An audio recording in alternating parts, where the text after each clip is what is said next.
Radio Classique. La matinale de Radio Classique avec David Abiker. 8h42, retrouve Esprit Libre avec Routel Krief et Anne de Guigné. Routel Krief qui, avec son flair habituel, a deviné ma première question alors que je ne lui ai rien dit. C'était une question surprise. Je vous pose cette question à toutes les deux. Quel est l'effet, l'efficacité, l'utilité de ces lunettes miroirs qu'arbore Emmanuel Macron depuis quelques jours, sachant qu'il a un vaisseau éclaté dans l'œil, mais on pourrait très bien se dire que c'est pas si dramatique d'avoir un petit problème à l'œil. Devant le monde entier, c'est pas terrible d'avoir un vaisseau éclaté, un œil tout rouge. Ça a l'air d'être extrêmement violent ou en tout cas blessé, quoi.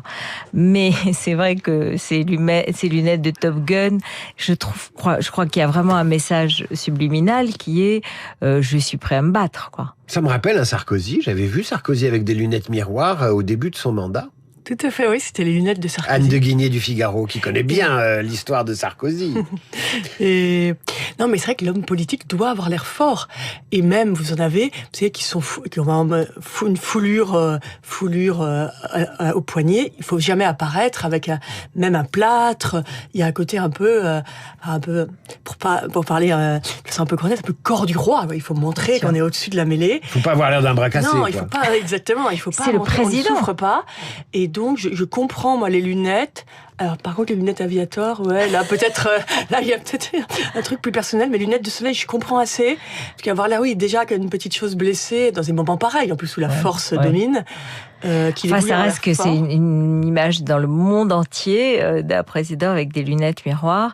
C'est vrai que c'est un peu perturbant. Mais je ne peux pas croire que ça n'a pas été étudié en amont pour travailler l'image et pour avoir cette image de force. Bah oui, ça virilise tout, quoi. Complètement. Et comme ça coïncide avec le contenu du discours qui était de se montrer un peu comme un leader européen qui tient bon face à Trump, alors qu'il a eu des relations avec lui qui étaient plutôt bonnes, puis plus mauvaises, puis plutôt bonnes. Enfin bon, on sait que c'était en dents de scie.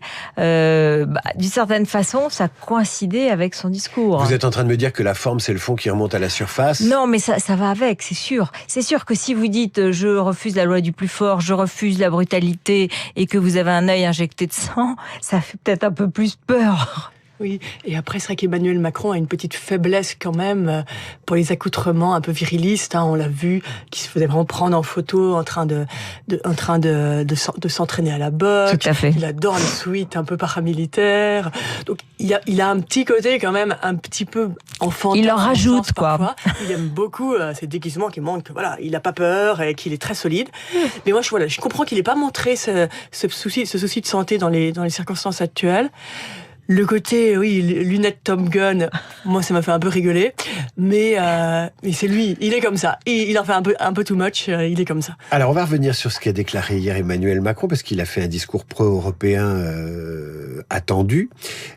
Avant cela quand même, et Ruth, vous me l'aviez signalé hier, les soutiens français et européens de Donald Trump sont, parce qu'il avait des fans, souverainistes, plutôt à droite le plus souvent, ou très à droite, ça devient compliqué pour eux.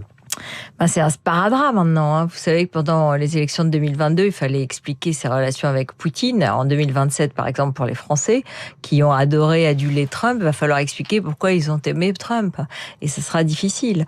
Mais ça dépasse le Rassemblement national, Sarah Knafo, Eric Ciotti, qui ont tous dit que Trump c'était la meilleure solution, qu'il était admirable, qu'il allait régler les problèmes, pas seulement du monde, mais aussi qu'il allait donner une forme de leçon à la France sur l'immigration, Ils avaient applaudi le discours de J.D. Vance sur l'effacement civilisationnel de l'Europe. Et tout d'un coup, qui s'attaque aux intérêts des consommateurs européens et donc de leurs propres électeurs. Alors les réactions sont diverses, mais c'est vrai que Jordan Bardella hier a été assez sec, et il a, j'ai envie de dire, il a fait un peu du Macron, quoi. Il a dit, c'est du chantage, il faut réagir, sinon on va se faire écraser. Ce qui succédait à la condamnation par Marine Le Pen de l'enlèvement de Nicolas Maduro au Venezuela. Oui, donc mais en même c'est temps, là aussi que la ligne est compliquée. En fait, ce sont des souverainistes. Ils ont un problème avec les opérations commando dans les autres pays. C'est complètement contradictoire avec leur logiciel. En fait, c'est leur héros les trahit en réalité, et il devient devient presque un fardeau au lieu d'être un atout. Mais ce qui m'a frappé le plus, c'est l'AfD, les Allemands. Vous savez, ils ont envoyé une délégation gigantesque à Washington, ils ont été récompensés, ils ont fait des compliments incroyables. J.D. Vance a soutenu l'AfD en Allemagne, exactement. Oui. Et là, Alice Weidel et son coprésident ont dit ce sont des méthodes inadmissibles, c'est du western, ça va pas du tout. Anne de Guigné. Oui, et ce qui est intéressant, c'est qu'hier, le Parlement européen a voté la suspension de l'accord transatlantique, donc évidemment pour montrer son mécontentement. Et c'était intéressant, en effet, d'observer les groupes à la droite de la droite. Ils ont réagi différemment. Donc le groupe Patriote, où est Jordan Bardella, en effet, était tout à fait virulent, une position très proche des autres, du centre et même de la gauche. L'AfD a son propre groupe, parce que l'AfD a réussi à se faire expulser de tous les autres groupes, donc il est encore plus à droite. L'AfD, en effet, était plutôt sur la même ligne. Et ECR, qui est le groupe qui accueille le parti de Giorgia Meloni, chez nous en France, Reconquête, était le groupe qui est le plus le frein plus sur le frein, et qui disait bon, attention, essayons de trouver quand même un compromis. Donc on voit quand même des lignes, il y a une finesse dans les réactions qui montre bien, en effet, qu'il y a des lignes différentes. Et vous avez raison, David, ça fait écho à leur réaction face à l'action contre Maduro. Au même moment, en France, Marine Le Pen avait condamné très fermement quand Sarah Knafou avait dit mais non, il a bien raison, tant mieux, un dictateur de moins. Donc on voit bien qu'en effet il se repositionne. Macron avait dit ça aussi en substance et il a corrigé derrière. Oui, non, en effet, non, mais d'ailleurs Bardella et Le Pen avaient dit d'abord le régime de Maduro est absolument indéfendable, il est sanguinaire, il a persécuté ses propres citoyens, mais néanmoins nous désapprouvons cette opération. Donc c'était une forme d'équilibre un peu subtil comme ça pour essayer de conserver les deux positions. Non, je crois que ce qui se passe, c'est que, en l'occurrence, pour Marine Le Pen, qui est occupée au tribunal, Jordan Bardella se dit j'ai à peine le temps, là, il est minuit moins quart, parce que il faut absolument prendre ses distances avant 2027. Parce que sinon, en 2027, on sera accusé d'être trumpiste, alors que les droits de douane de 200% sur les vins et les champagnes, je pense pas qu'il le fera, enfin, on n'en sait rien, etc., etc. Ça va être absolument dévastateur. Vous me soufflez une question, Ruth, et je vous la pose à toutes les deux.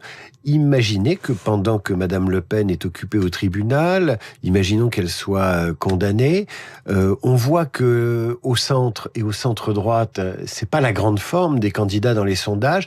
Est-ce qu'on peut imaginer, Anne de Guigné, un Jordan Bardella qui dise finalement, je vais faire une campagne comme si j'étais à la droite de LR, j'ai pas besoin de faire une campagne comme si j'étais au RN. Est-ce que c'est envisageable, tout en gardant l'étiquette RN, mais en s'en débarrassant assez vite, en vérité?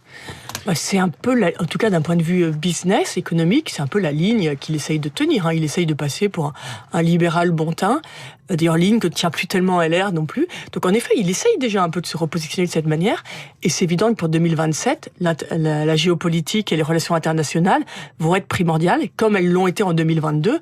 Et en 2022, il y a eu très clairement un énorme bénéfice pour Emmanuel Macron de celle de la guerre en Ukraine, et ça recentrait le débat. Donc oui, Jordan Bardella, d'autant plus qu'on peut penser que nous en sommes qu'au début de cet affrontement avec les États-Unis, va évidemment tenter de sortir de cette position d'affidé à Donald Trump et va essayer de se recentrer. Mais bon, il y a quand même toute l'histoire de son parti derrière lui.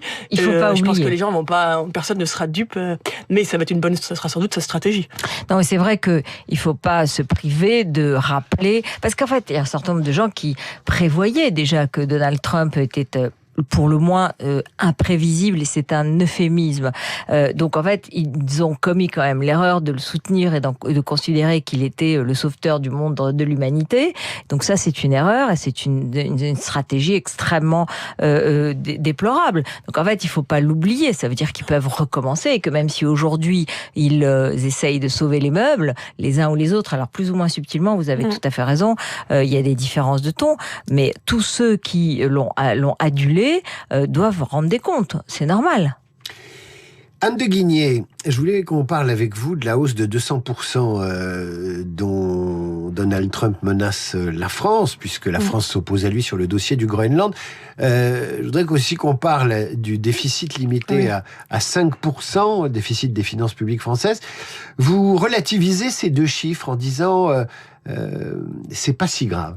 Ah bon, non mais tous les chiffres peuvent être relativisés. Non, les 200%, en plus c'est sur le champagne et le vin, sachant qu'il y a déjà, en plus pour toute l'Europe, dont la France, 15% et 20% dont nous sommes menacés.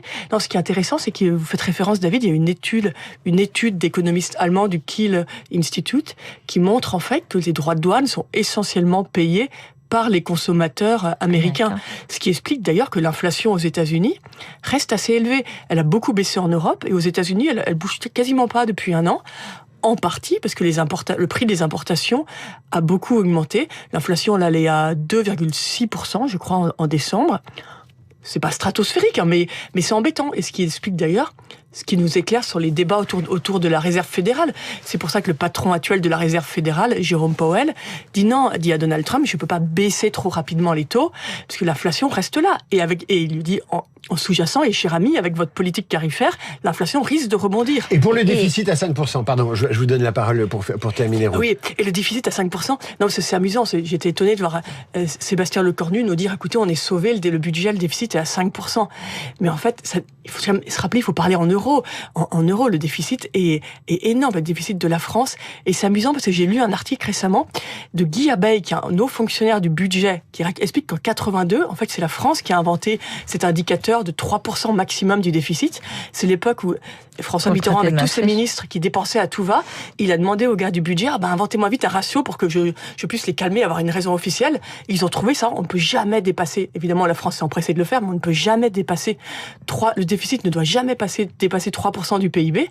Ce qui est absurde, en économie, on ne compare pas des flux et des stocks, ça n'a aucun sens. Et s'il avait dit 4%, on serait moins on dramatiserait moins aujourd'hui. La France a quand même une certaine aura, elle a imposé ces ratios inventés comme ça en Europe, puis à l'international, et maintenant on en est toujours là, mais ça ne correspond pas du tout à la réalité de nos finances publiques. Ruth, le mot de la fin. Non, juste pour revenir sur l'inflation aux États-Unis, Donald Trump hier dans son discours à la Maison Blanche était absolument pathétique lorsqu'il a dit mais en fait j'ai des résultats et je ne comprends pas parce que je dois avoir des mauvais communicants, parce que les Américains ne le comprennent pas. Économiquement, j'ai pourtant des super résultats, mais ils comprennent pas, ils voient pas que c'est formidable. En réalité, ils sont furieux, ça ne va pas, et ce sera une des raisons majeures des problèmes qu'il peut avoir à cette heure-ci. On est encore à quelques mois, évidemment, de l'élection, des midterms à venir. Il a pourtant un super communicant, Donald Trump, qui s'appelle Trump Donald. Mes amis, merci. Nous allons nous séparer avec un clin d'œil à notre invité de 8h15, Gaspard Koenig, dont je vous recommande le podcast de l'interview sur l'application Radio Classique. Gaspard Koenig qui publie à quoi aux éditions de la Découverte. Nous écoutons une musique d'eau, Water Music, Handel.